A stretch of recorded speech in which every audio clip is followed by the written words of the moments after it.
রেলে করে পাড়ি দেবার পথে গাঁজা সমেত চুড়াইবাড়ি পুলিশের জালে বিহারের দুই যুবক। রবিবার সন্ধে আনুমানিক 6:30 নাগাদ উত্তর ত্রিপুরা জেলার চুড়াইবাড়ি বৌদ্ধ মন্দির সংলগ্ন এলাকার রেল লাইন ধরে অপরিচিত দুই যুবক পায়ে হেঁটে চুড়াইবাড়ি রেল স্টেশনের অভিমুখে আসছিলেন।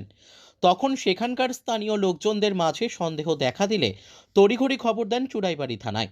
খবর পেয়ে স্থানীয় থানার ওসি সমরেশ দাস দলবল নিয়ে ঘটনাস্থলে ছুটে যান এবং অপরিচিত দুই যুবককে আটক করে তল্লাশি শুরু করেন।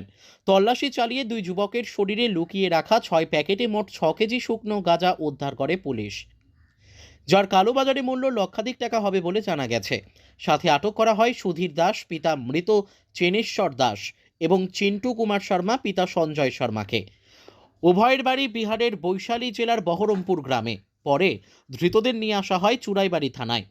এদিকে স্থানীয় থানার ওসি সমরেশ দাস জানান, ধৃতরা আগরতলা থেকে এই গাঁজাগুলি বিহারের উদ্দেশ্যে নিয়ে যাওয়ার জন্য ধর্মনগর আসে, কিন্তু ধর্মনগর রেল স্টেশনে রেল পুলিশের টহলদারি দেখতে পেয়ে তারা পায়ে হেঁটে সোজা রেল লাইন পার হয়ে চুড়াইবাড়ি চলে আসে। আর চুড়াইবাড়ি থেকে ট্রেন ধরে বহির্রাজ্যে পাড়ি দেবার কথা ছিল তাদের। তিনি আরও জানান, স্থানীয় থানায় ধৃতদের বিরুদ্ধে এনডিপিএস ধারায় মামলা দায়ের করা হয়েছে। পুলিশ ঘটনার তদন্ত শুরু করেছে। প্রায় 6:30 নাগাদ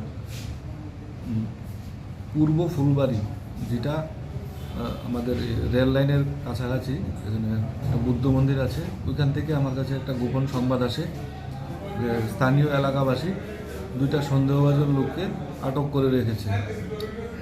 খবর পাওয়ার পরে আমি এবং আসাম রেফেলের আমার অফিসার আমাদের এখানে করে, তো এদেরকে নিয়ে আমি যাই। দুইটা লোককে সন্দেহজনক অবস্থায় দেখতে পাই এবং তাদের বডি তল্লাশি করে দুজনের কাছ থেকে 6টি প্যাকেটে মোট 6 কেজি শুকনো গাঁজা উদ্ধার করি।